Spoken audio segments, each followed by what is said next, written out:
Welcome to the Potion Podcast, your raw look at the hospitality industry, brought to you by SHC. What is happening, Post Shifters? Welcome back to a very special series for World Class Canada's 10th anniversary. I haven't podcasted for over a year, and when I was asked by Michael and World Class to come to Vancouver and cover the Nationals, I couldn't really say no, even though I was hesitant at the time. It's been a very long time since I've done this and did interviews and that sort of thing. I knew there was a really great team and some fantastic competitors getting involved. So I kind of threw caution to the wind and decided to put my podcasting hat back on. So I hope you enjoy this series. It's for the next week or so, interviewing from the competitors from the very first day of the competition all the way up to the winner, who you already know who it is. It's Jacob Martin from Toronto. So I hope you enjoy this series, guys. I really appreciate everybody reaching out to me, and I had a lot of people when I was in Vancouver say, man, I really wish your podcast was still going to still listen to episodes. So I hope you enjoy this special series, and if I feel like I'm back in the groove, you may see some more episodes from me in the future. But as always, guys, thanks for the support. Bye. Awesome. Congratulations, you've done, 2 challenges now? 2 challenges in, yeah. 2 challenges in? Yeah. 1 more to go today, plus tonight. 2 more, yeah. So, introduce yourself. Your name, where you come from, where do you work? Cool. Yeah, my name is Jacob. I'm from Toronto, Ontario. I work at a place called Bartenders, which is just like Ossington, Dundas area. But the past 4 years, I've really been traveling around and living in New Zealand and France and a few other spaces as well. Oh, wow. Yeah. And working in the industry as well? Yeah, exactly. I was working as a forager and a foraging mixologist out in the bottom of the South Island. So like going out in like horpedo bushes and like lots of unusual and kind of esoteric ingredients and bringing them back into a little lab. And then during the pandemic, I was doing something similar with different expeditions and stuff like that. Wow, that's very cool. Yeah, really fun. First world class? First world class. Wow, how you feeling? Yeah, good. Yeah? Vibrating, in the best possible way.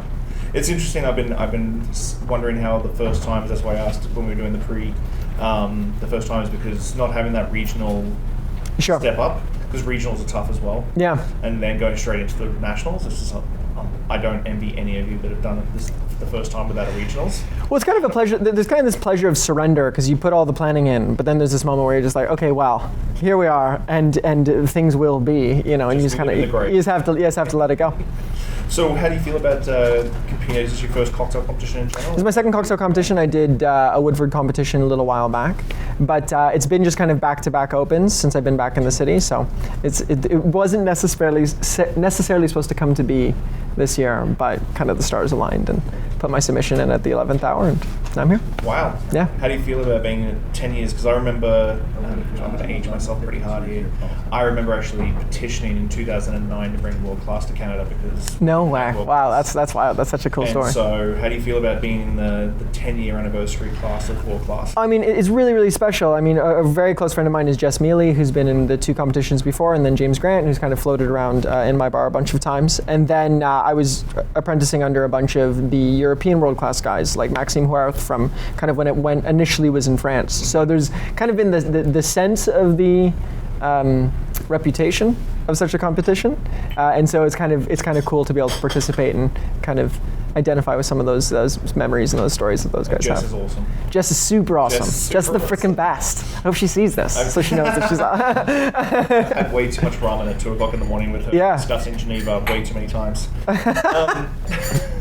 Sometimes heated debates. Yeah. But so with the competitions and World Class, especially being World Class being such a massive competition, for your career and the direction you sort of want to see your career go, you're obviously very young still, and where do you see your career going post World Class? Yeah, so I mean, like, there's I have 2 disparate paths. I started investing really young, and I've for some time now kind of had the resources to start a bar of my own. Mm-hmm. But there's been this kind of this pensive moment where it's like there's still this feeling of I still want to be a student a little bit longer.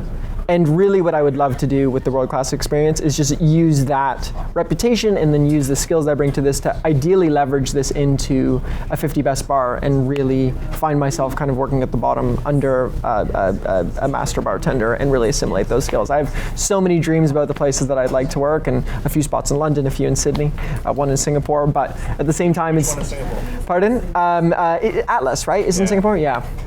It's so cool. It's so cool. So cool. Massive. It's very daunting. That maybe Sammy in Sydney, and then Shapes in London. Those are really the dreams. Those are definitely like the styles that I find myself like. I just ooze over stuff like that. But I just really want to get in touch, see those grand bar spaces, because it can be hard in North America, where you don't necessarily have those truly awe-inspiring dining rooms that you can kind of set up shop and work your craft. Yeah. Well, good luck for the rest of the week. Thank you so much. 2 challenges down, 5 to go, 6 to go? 5 to go. 5 to go. Yeah. But good luck with the rest of the week, man. Thank you so much. Appreciate it. Pleasure talking to you. Thanks for listening, Pose Shifters. I hope you enjoyed that episode. I really enjoy sitting down with friends and peers and just chatting about the industry and getting down to the nuts and bolts of what's really going on out there. Make sure you like, subscribe, comment, everything on all the platforms. Just hit it up and I'll do my best to answer any queries or questions you have. I'll see you next week, guys. Bye.